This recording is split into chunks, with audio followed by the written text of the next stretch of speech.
Welcome back to the deep dive.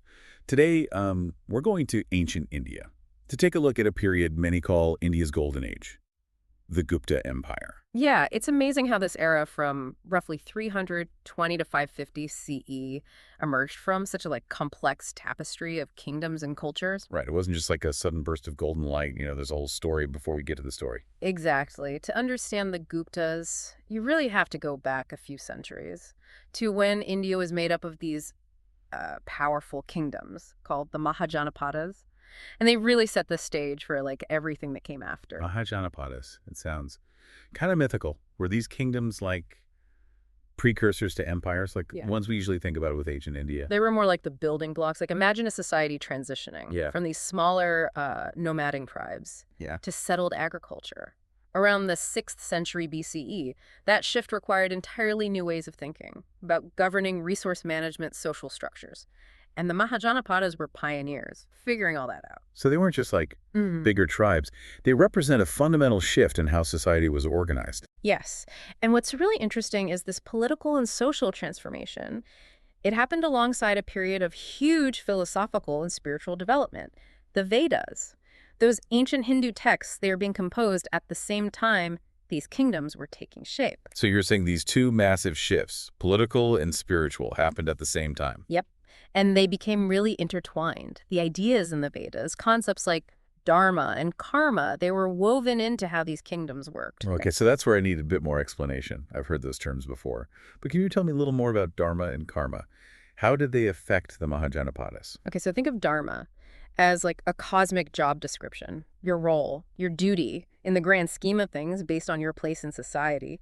If you were a warrior, your dharma was to be brave and protect people, a farmer to grow food, a ruler's dharma to govern justly and ensure the well-being of their subjects. So it's not just about being a good person in general.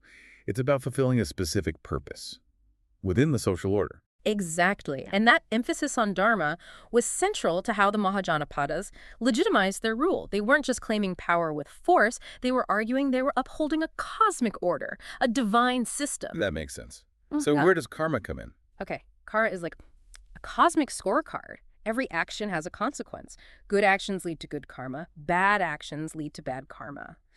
And this wasn't just about rewards and punishments in this life. It extended to future lives as well. So they were thinking about the long game, not just instant consequences. Yes. Karma encouraged people to act according to dharma. It was a powerful motivator, promoting moral behavior and maintaining social harmony. So dharma provided the framework for society, and karma was the way to keep it all running smoothly. Exactly. They weren't just abstract ideas. They were part of everyday life, influencing everything, from personal choices to big political decisions. So we have these Mahajanapadas forming, navigating this big societal change, guided by these really profound ideas from the Vedas.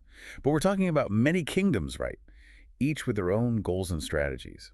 Absolutely. It wasn't one big thing. Each Mahajanapada had its own unique story, its own strengths, and its own path to power. Think of it as a complex web of internal development, external pressures, and constantly shifting alliances. So like a mix of cooperation and competition. Exactly. And that tension, that constant jockeying for power and influence is part of what makes this period so fascinating.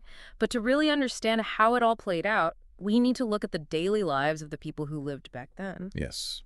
Let's move past the kings and the conquest for a moment and get a feel for what life was like in the Mahajanapadas. What did people eat? What did they wear?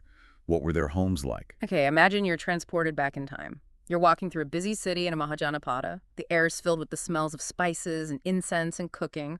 You see people from all walks of life, farmers, artisans, merchants, nobles, going about their day. Okay, I can kind of picture it. Yeah. But let's zoom in. What was life like for the average person? Let's start with the farmers. They were the backbone of society, right? Oh, absolutely. Most people in the Mahajanapadas were farmers. Their lives were tied to the land, to the seasons, and the monsoons. So it was a life of hard work and a lot of uncertainty. It was their livelihoods and the well-being of their families and communities. It all depended on the harvest. They grew a bunch of different crops, rice, wheat, barley, lentils, and beans. They also raised cattle, sheep, and goats, and they came up with some pretty sophisticated irrigation techniques to manage their water. So they needed a lot of innovation. Oh, and resilience yeah. to do well in that environment. For sure. And this agricultural foundation, it wasn't just about survival, it also provided the economic surplus. That allowed for the development of cities, trade networks, and the arts and culture we think of from this period. That makes sense. The farmers were literally feeding the growth of these kingdoms. But what about the artisans? What were their lives like? Artisans, they played a crucial role in Mahajanapada society. They were the skilled craftspeople who made, well, everything. Tools, weapons, pottery, textiles, and jewelry. Their work was essential to these societies, and they were highly valued. It sounds like a tough job. That required a lot of skill and dedication. It was, and artisans often passed their skills down from one generation to the next. They formed guilds and workshops where they could work together and share their knowledge. They were proud of their craftsmanship, and their creations weren't just functional, they were often works of art, reflecting the aesthetic and cultural values of their time. So they were both practical and artistic, contributing to the material and the cultural richness of these kingdoms. Okay, so we've got farmers providing food, artisans making goods. What about the merchants? Where do they fit in? Merchants were the connectors, the entrepreneurs. They bought and sold goods, traveling along trade routes, linking different regions, spreading new ideas as they went.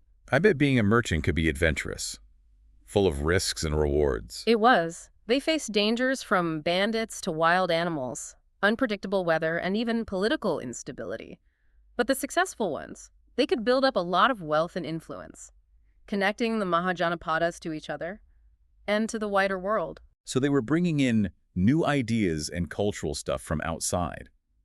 Did that affect how the Mahajanapadas developed? Absolutely. Those interactions with other cultures were vital to how dynamic and innovative the Mahajanapadas were. They weren't isolated. They were part of a big network of trade and cultural exchange. That went all over the Indian subcontinent and beyond. So we have farmers, artisans, and merchants all doing these important jobs for the economy and society. What about the elites, the nobles and rulers? What were their lives like? The nobles and the rulers, they lived lives of, well, privilege and power. They had access to the best stuff, lived in fancy palaces. Their lives were full of feasts, entertainment, and political intrigue. It sounds a bit like Game of Thrones. Uh-huh. Yeah, there are some similarities. But their lives weren't all luxury and power. They had responsibilities too. They made decisions that affected everyone. They had to manage the economy, keep law and order, and defend their kingdoms from rivals. So a lot of responsibility came with that privilege. It did. The good rulers were the ones who could balance their own ambitions with their duty to their people. They had to be shrewd strategists, skilled diplomats, and wise administrators. And they had to navigate a world that was changing really fast. Speaking of a changing world, we mentioned this before, but I'd love to dig a little deeper into this idea that the Mahajanapada period wasn't just about internal stuff. India was becoming more connected to the rest of the world, we read. You're absolutely right, and this leads us to one of the most fascinating things about this time period. The Mahajanapadas weren't just shaping India's future, they were also part of a much bigger global thing that was changing how people thought about the world. Intriguing. Tell me more about that. Historians call this time the Axial Age, roughly from the 8th to the 3rd century BCE. All over the world, people were starting to question traditional beliefs and values. They were searching for new ways to understand themselves and the universe. And the Mahajanapadas, with all their internal changes and new ideas, they were right there in the middle of it. Wow. A global revolution of ideas. So what were some of the big ideas that were popping up during this axial age? Well, think about it. In ancient Greece, you've got philosophers like Socrates, Plato, and Aristotle. They were challenging traditional thinking and creating the foundation for Western philosophy. In Persia, you had Zoroaster introducing a new religion based on the struggle between good and evil. And in China, you have Confucius and Lao Tzu, both offering these profound insights into ethics, social harmony, and being human. So at the same time as the Mahajanapadas, you have all these incredible thinkers and movements happening all over the world. It's pretty extraordinary, isn't it? And it shows how connected we are, even over huge distances and different cultures. But how did this connection to the axial age actually show up in the Mahajanapadas? Did it have like a real impact on their culture and society? Absolutely. One clear example is how Jainism and Buddhism started in India. These movements challenged the authority of the Vedas and the social hierarchy. They offered different paths to spiritual liberation and emphasized personal enlightenment. So they were really pushing the limits of what was considered acceptable, questioning the status quo. It sounds like the axial age was the fuel for these movements. You could say that, and that spirit of inquiry, that willingness to question old ways of thinking. It wasn't just in religion, it also influenced how the Mahajanapadas governed their innovations in technology and their art and literature. It was a time of huge creativity and intellectual ferment. So they weren't just passively taking in ideas from other cultures. They were actively engaging with them, changing them, and making them their own. Exactly. They were part of this global exchange, a mixing of ideas and influences that would shape Indian history. To truly get the Mahajanapadas, we need to see them in that bigger picture, as part of a story that was unfolding all over the world. Okay, so we have this amazing mix of internal development and outside influence, all happening during a time of profound philosophical and spiritual change. It sounds like the Mahajanapadas were a breeding ground for new ideas and transformation. They were. And their story reminds us that history is never about isolated events. It's a tapestry, woven from these threads of connection and influence, stretching across time and space. So the Mahajanapadas were a key part of this intricate tapestry, but we've been talking about them as if they were all just getting along. Was that really the case? Or were there conflicts and struggles for power? Well, as with any group of powerful entities, there were bound to be some clashes. And the Mahajanapadas were no different. They were constantly fighting for power, territory, and resources. Think of it like a giant game of strategy, where each Mahajanapada was trying to outsmart the others and become the main force in ancient India. So it wasn't all peaceful progress and cultural exchange. What were the main things they fought over? Well, one big thing, of course, was land. The fertile Gangetic plains were really desirable, and several Mahajanapadas, including Magadha, Kosala, and Vatsa, they all wanted control of this strategically important region. Makes sense. Fertile land means more food, more people, more resources, and ultimately more power. What else were they fighting about? Resources, besides just land, were also key. Having iron ore, for example, was essential for military strength. And kingdoms like Magadha, with their abundant iron deposits, they had a big advantage in warfare. They had the best technology of the time. Right, we talked about that before.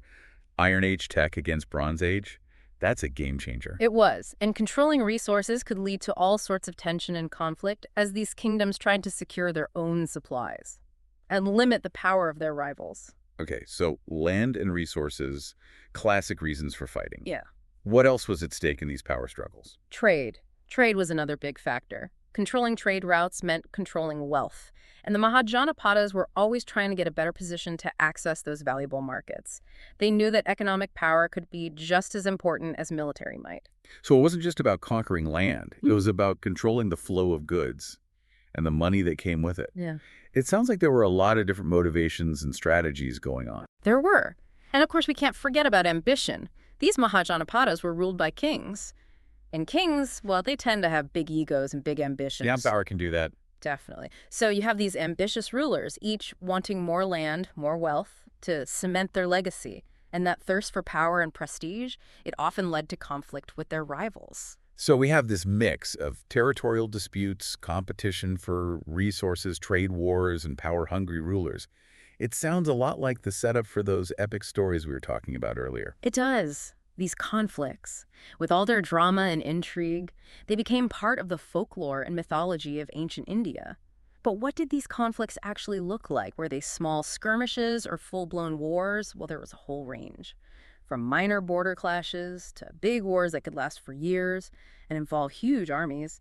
And these wars, they weren't just about abstract power, they had a real impact on the people who lived through them. It's easy to focus on the big stories of history, but I'd love to know more about that human side. What was it like for ordinary people to experience war in the Mahajanapadas?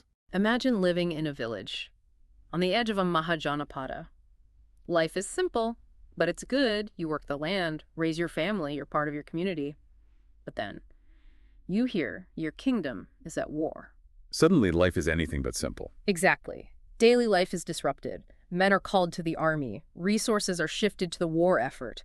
And there's a threat of violence everywhere. What kind of sources do we have for that experience? Are there stories from ordinary people, or do we just have the perspectives of the elites? We have a bit of both. There are inscriptions and records from the rulers, which can give us an idea of the strategies and politics behind the wars, but we also have literary works, like the epics and the Jataka tales. These often give us more nuanced and even critical views on how war affected regular people. So we can get a glimpse into the human cost, the fear, the loss, the disruption. Yeah. And these stories often show the ethical dilemmas and the hard moral questions of war. They remind us that even in conflict, there are questions of right and wrong, duty and compassion that people have to deal with. So the Mahajanapada period was a time of big innovation and creativity, but also a time of huge conflict and turmoil. It's a reminder that human history isn't just a straightforward story of progress.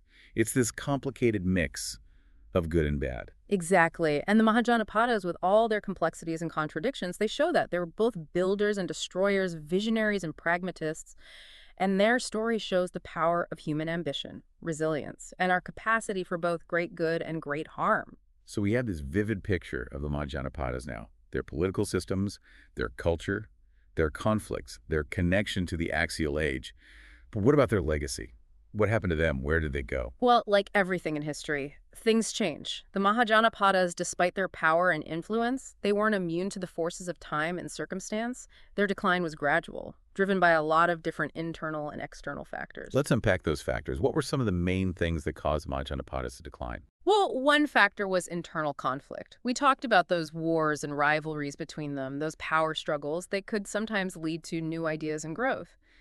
But they also destabilized things.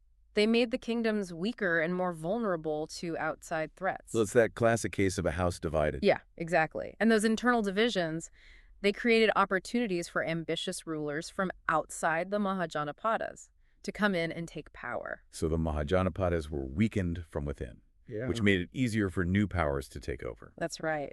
And this brings us to another big factor, the rise of new powers in India. One of the most important was the kingdom of Magadha. Right. Magadha, we talked about it. They had all those advantages, the good land, the iron, the ambitious rulers. Exactly. And under a series of capable and determined kings, Magadha slowly expanded its territory, conquering or absorbing many of the other Mahajanapadas. They were playing the long game, building their power and influence over time.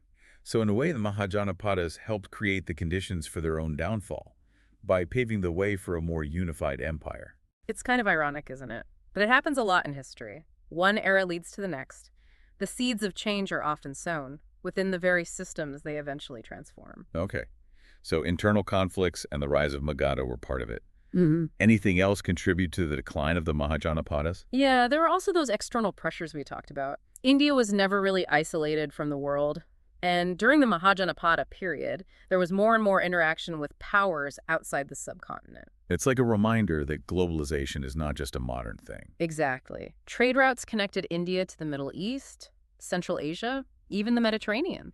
These connections brought new ideas and technologies, but also new challenges and threats. What kinds of threats? Well, one big threat came from the Persians under the Achaemenid Empire. In the 6th century BCE, they conquered parts of northwest India, adding them to their massive empire. This put a lot of pressure on the Mahajanapadas. They had to adapt and find new ways to survive. So they were facing challenges on all sides. Internal divisions, the rise of new powers within India, and pressure from empires like Persia. It sounds like it was a lot to deal with. It was. And all of that together, it eventually led to the decline of the Mahajanapadas as independent political entities. But that's not the end of their story. What do you mean?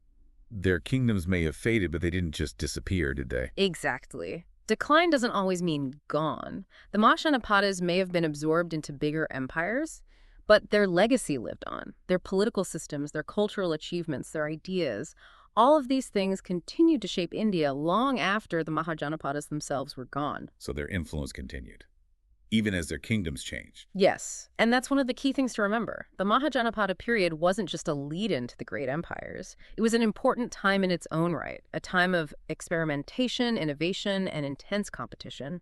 And it created the foundation for a lot of what we think of as classical Indian civilization. So we've explored the rise and fall of the Mahajanapadas, their politics, their culture, their conflicts, their connection to the axial age, and their lasting impact. But we've mostly focused on northern India. Was anything similar happening in other parts of the subcontinent? That's a great question. While the Mahajanapadas were thriving up north, there were some other really interesting things happening in other parts of India. And those developments, while different, were also connected to the bigger trends we've been discussing. It's all part of that complex tapestry we mentioned before. Okay, give me a taste of what was happening in other parts of India during this era. What were some of the big things? Well, in South India, You had powerful kingdoms emerging like the Cholas, the Cheras, and the Pandyas. These kingdoms were known for their skills at sea, their advanced agriculture, and their own unique cultural traditions. So they were like the seafaring version of the land-based Mahajanapadas, each with their own strengths and specialties. Exactly. And their focus on trade and being on the sea connected them to a huge network that spanned the Indian Ocean, bringing new ideas and influences from Southeast Asia, Sri Lanka, and even the Roman Empire. Wow, so they were a big part of those global trade networks we discussed. They were, and those interactions with other cultures, they shaped their art, architecture, literature, and even their religious beliefs. They were a vibrant and dynamic force, all on their own. Okay, so South India was a busy hub of activity and cultural exchange. What about other regions? Were similar things happening elsewhere? Definitely. In West India, for example, you have the rise of the Satavahana dynasty.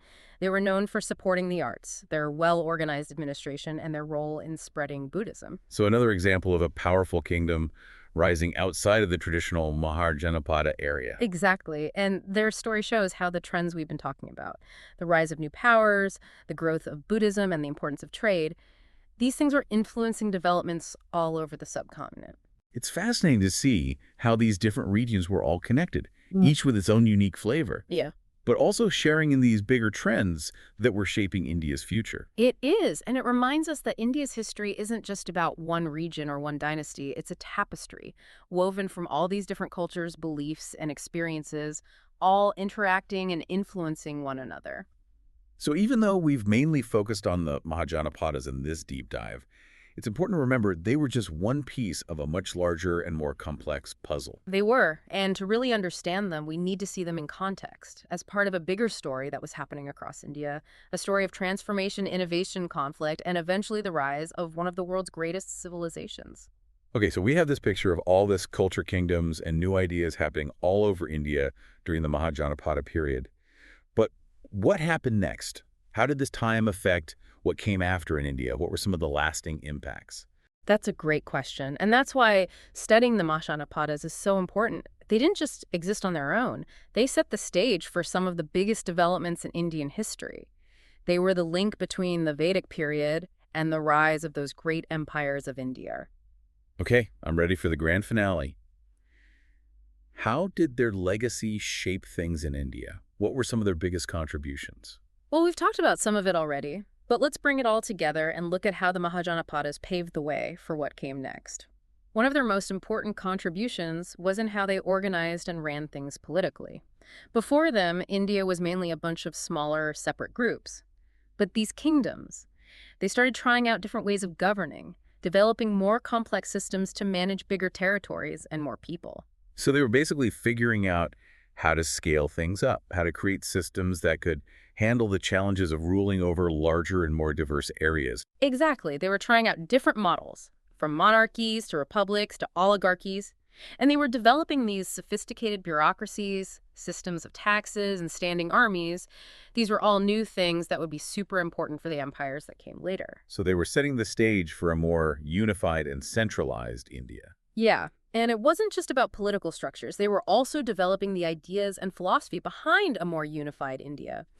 Remember our discussion of dharma and karma? These ideas about duty, social order, and a cosmic hierarchy, they provided a framework for how society should work, how people should act, and how rulers should govern. Right. Those ideas weren't just some abstract philosophy. They were a part of everyday life. They influenced social norms, political institutions, and even what people chose to do. Exactly. And this focus on dharma, on a divinely ordered society, it would become a major theme in later Indian political thought. It was a way to make power seem legitimate, to say that the ruler wasn't just a powerful person, but a representative of this cosmic order. So the Mahajanapadas weren't just laying the groundwork for a politically unified India. They were also creating a shared set of values and beliefs that could bring all these different people together. Precisely. And this cultural unification was helped along by their amazing artistic and literary achievements. We talked about the epics, the Ramayana and the Mahabharata. They were coming together during this time. These epic stories, with their universal themes of love, loss, duty, and destiny, they connected with people from all different regions and walks of life. Right. Those stories weren't just entertainment. They were ways to pass on values, beliefs, and a sense of shared history and identity. Yes.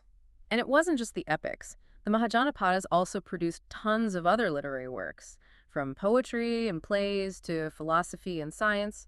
They were creating a culture that valued intellectual curiosity and creativity, something that would really flourish during the Gupta era. So the Mahajanapadas set the scene for what we often think of as classical Indian civilization, that amazing blossoming of art, science, and literature that we see with the Gupta Empire. They did. They were the forerunners, the pioneers who laid the foundation for the brilliance of later times. And their contributions went beyond just fancy culture. They also made big steps forward in agriculture, trade, and technology, developments that would have a lasting impact on India's economic success. So their influence can be seen in every part of Indian society, from how they govern to their culture to their economy. It's pretty remarkable, isn't it? Their impact is all over Indian history. And while they may not have achieved the same level of political unity as the empires that followed, what they did was no less important. They were the ones who figured out how to build and run complex societies, how to bring people together culturally, and how to create the right conditions for economic growth.